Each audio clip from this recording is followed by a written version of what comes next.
नमस्कार मेरे प्यारे सेठ आप सभी का स्वागत है एम क्लासे यूट्यूब चैनल पर। तो प्यारे बच्चों, मैं आप सभी के लिए लेकर आ चुका हूं क्लास 12th इकोनॉमिक्स का एकदम वायरल क्वेश्चन पेपर। जी हाँ प्यारे बच्चों, ये आपका 2025 का एकदम रियल क्वेश्चन पेपर होने वाला है।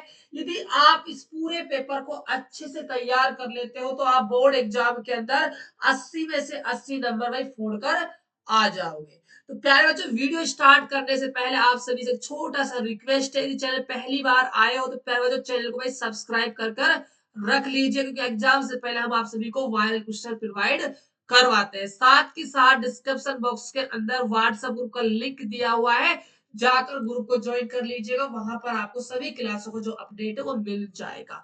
टाइम को हम नहीं ज्यादा लगाएंगे, सीधा हम बात करते हैं अपने क्वेश्चनों के ऊपर। देखिएगा प्यारे बच्चों, सबसे पहले स्क्रीन पर आपका जो फर्स्ट क्वेश्चन है वो आ चुका है। आपसे पूछा जा रहा है कि व्यष्टि अर्थशास्त्र में निम्न में से किसका अध्ययन किया जाता है। तो इसमें अध्ययन किया जाता है व्यक्तिगत परिवार का, व्यक्तिगत फर्म का, व्यक्तिगत उद्योग का। तीनों को करेंगे, इसीलिए ऑप्शन नंबर डी हो जाएगा। इनमें से सभी हमारा सही जवाब चला जाएगा। अगला प्रश्न है, सीमित साधन एवं असीमित आवश्यकता का विचार किसने दिया। तो ये विचार जो दिया था ये रॉबिन्स ने दिया था। ऑप्शन नंबर हमारा सी हो जाएगा। अगला प्रश्न देखिएगा, उत्पादन के निम्न में से कौन से घटक हैं। तो ये आपका भूमि भी है, श्रम भी है, पूंजी भी है। ऑप्शन आ जाएगा डी, उपरोक्त सभी इस क्वेश्चन का सही आंसर होने वाला है।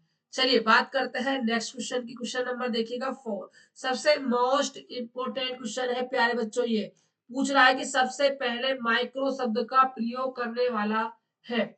तो किसने माइक्रो शब्द का उपयोग किया था। तो ये किया था रेगनर फ्रिस ने।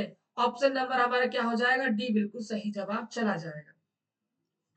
अगला प्रश्न है, माइक्रोज जिसका अर्थ होता है छोटा, निम्न में से कौन सा शब्द है। तो ये हमारा है ग्रीक भाषा का शब्द। अगला प्रश्न देखिएगा, पूछ रहा है कि निम्नलिखित अर्थशास्त्री में से कौन कल्याणवादी विचारधारा के नहीं है। तो इसका जो सही जवाब है वो आपका हो जाएगा जे बी से। ऑप्शन नंबर हमारा क्या है भाई, सी आंसर हो जाएगा। अगला प्रश्न है, अर्थव्यवस्था की केंद्रीय समस्या है। इसकी जो केंद्रीय समस्या है वो क्या उत्पादन हो, कैसे उत्पादन हो, उत्पादित वस्तुओं का वितरण कैसे हो, ये सारी क्या है इसके अंदर समस्याएं आती है। ये तीनों हो जाएगी, उपरोक्त सभी हमारा उत्तर चला जाएगा। अगला प्रश्न देखिएगा प्यारे बच्चों, ध्यान दीजिएगा, किस अर्थव्यवस्था में निजी एवं सार्वजनिक क्षेत्र का सह अस्तित्व होता है। तो इसके अंदर आ जाएगा मिश्रित। ऑप्शन नंबर हमारा क्या है, सी बिल्कुल सही जवाब हो जाएगा। अगला प्रश्न है, किस अर्थव्यवस्था में कीमत तंत्र के आधार पर निर्णय लिए जाते हैं। तो इसका जो सही जवाब है प्यारे बच्चों वो आप सभी को भाई कमेंट करके बताना है। ये क्वेश्चन आप सभी के लिए है, आपको कमेंट करके बताना है इस क्वेश्चन का सही आंसर क्या होने वाला है। इससे आपको ये भी पता चलेगा आपकी भाई कितनी तैयारी हो गई है। चलिएगा अगला प्रश्न, उत्पादन संभावना वक्र का ढाल गिरता है। तो ये हमेशा ऊपर से कहा नीचे की ओर गिरता है। अगला प्रश्न देखिएगा, उपभोक्ता व्यवहार का अध्ययन किया जाता है। तो इसका अध्ययन सूक्ष्म अर्थशास्त्र में किया जाता है। माइक्रो इकोनॉमिक्स के अंदर इसका अध्ययन किया जाता है। गोसेन का प्रथम नियम निम्न में से कौन सा है। इसका जो प्रथम नियम है वो है सम सीमांत उपयोगिता नियम। ऑप्शन नंबर हमारा सी हो जाएगा। अगला प्रश्न देखिएगा, प्रश्न संख्या है 13, बजट रेखा दर्शाती है। तो ये जो बजट रेखा है ये मूल्य अनुपात को दर्शाती है। अगला प्रश्न देखिएगा, उदासीनता वक्र की ढाल निम्नलिखित में से किससे मापी जाती है। तो इसकी जो ढाल है वो मापी जाती है सीमांत प्रतिस्थापन दर से। ऑप्शन नंबर सी हो जाएगा।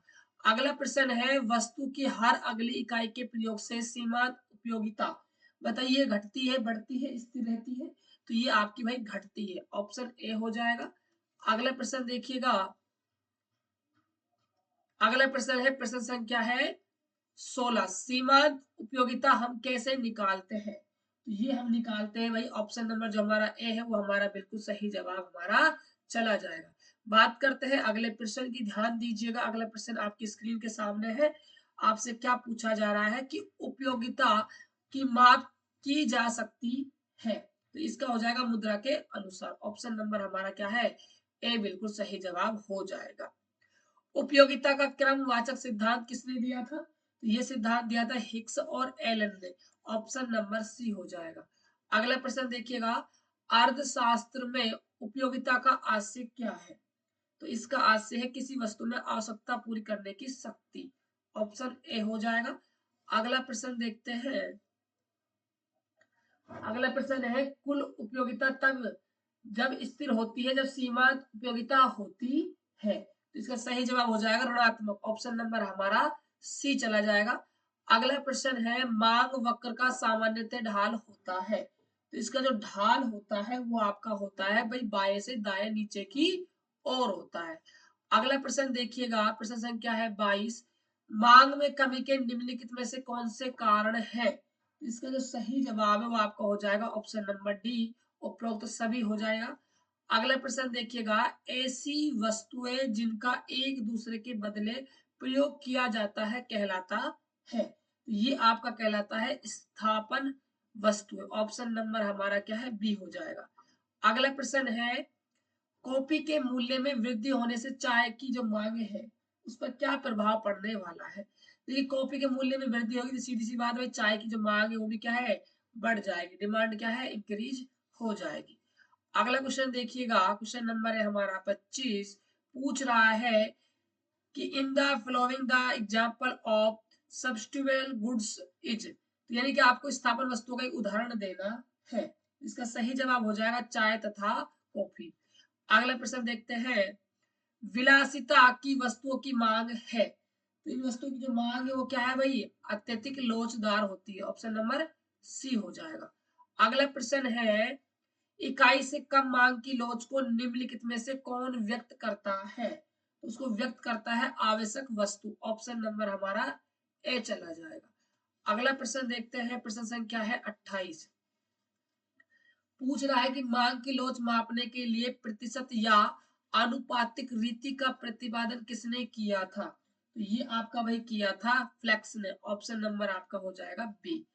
अगला प्रश्न देखते हैं, अगला प्रश्न है मांग की लोच कितने प्रकार की होती है। सबसे इजी सवाल है ये आपके पेपर का, तो इसका जो सही जवाब है वो आपका हो जाएगा 5 प्रकार के, 5 टाइप्स होते हैं भाई, ठीक है, ध्यान दीजिएगा अच्छे से। चलिए अगले प्रश्न की ओर बढ़ते हैं, प्रश्न संख्या है 30, स्थापन वस्तुओं की मांग की लोच होती है, इनकी जो लोच है वो आपकी होती है भाई धनात्मक, पॉजिटिव पॉजिटिव होती है। चलिएगा अगला प्रश्न है, यदि उपभोक्ता की आय में वृद्धि से वस्तु एक्स की मांग कम हो जाती है तो वस्तु एक्स होगी, तो ये वस्तु जो है आपकी भाई क्या हो जाएगी, गिफिन वस्तु हो जाएगी। ऑप्शन नंबर हमारा डी चला जाएगा। अगला प्रश्न देखिएगा, मांग की कीमत लोच से अभिप्राय क्या है, आपको इसका भाई अभिप्राय बताना है। ऑप्शन आपकी स्क्रीन के सामने है। क्वेश्चन नंबर 32 का जो सही आंसर होने वाला है वो हो जाएगा कीमत में परिवर्तन के कारण मांग में परिवर्तन। चलिएगा अगला क्वेश्चन देखते हैं, क्वेश्चन नंबर है 33, पूछ रहा है in production function, production is a function of, यानी कि उत्पादन फलन में उत्पादन किसका फलन है, ये आपका हो जाएगा उत्पत्ति के साधनों का, फैक्टर ऑफ प्रोडक्शन का ये सही जवाब इसका होने वाला है। अगला है दीर्घकालीन उत्पादन फलन का संबंध निम्न में से किससे है, तो इसका जो सही जवाब है वो आपका हो जाएगा पैमाने के प्रतिफल नियम से। ऑप्शन नंबर सी चला जाएगा। अगला प्रश्न देखते हैं, परिवर्तनशील अनुपात का नियम संबंधित है, तो ये नियम जो है आपका भाई किससे संबंधित है, इसका जो आंसर है आप सभी बच्चों को कमेंट बॉक्स में बताना है। चलिए अगला प्रश्न देख लेते हैं, प्रश्न संख्या है 36, पूछा जा रहा है आपसे कि जब औसत उत्पाद एपी अधिकतम होता है तब सीमांत उत्पादन जो है एमपी वो क्या होगा। ऑप्शन आपकी स्क्रीन के सामने है, सही जवाब दीजिएगा। इसका सही जवाब भाई क्या चला जाएगा, तो औसत उत्पाद के समान होता है। ऑप्शन ए हो जाएगा। अगला प्रश्न देखते हैं, अगला प्रश्न है, एक फर्म का उत्पादन फलन है, इसका जो उत्पादन फलन है वो है आगतों व निर्गतों में संबंध। ऑप्शन नंबर बी हो जाएगा। अगला प्रश्न देखते हैं, प्रश्न संख्या है 38, ये आपका भाई एक न्यूमेरिकल क्वेश्चन है, ये आपको क्वेश्चन अच्छे से भाई बना लेना है। मैं इसका जो फाइनल आंसर वो आपको बता देता हूँ, 330 रुपए इसका फाइनल आंसर हो जाएगा, ऑप्शन नंबर डी हो जाएगा। चलिएगा प्यारे बच्चों, अगले प्रश्न की बात कर लेते हैं। अगला प्रश्न है, औसत लागत वक्र का आकार कैसा होता है? इसका जो आकार है वो आपका यू आकार के जैसा होता है। अगला प्रश्न देखते हैं। अगला प्रश्न है, प्रश्न संख्या है भाई 40। निम्न में से कौन सा कथन सत्य है? तो इनमें से जो कथन सत्य है वो आपका हो जाएगा ऑप्शन नंबर डी। बात करते हैं अगले प्रश्न की, ध्यान दीजिएगा। मौद्रिक लागत में निम्नलिखित में से किसे सम्मिलित किया जाता है? तो इसके अंदर जो सम्मिलित किया जाता है वो किया जाता है सामान्य लाभ को। ऑप्शन नंबर हमारा क्या है, बी हो जाएगा।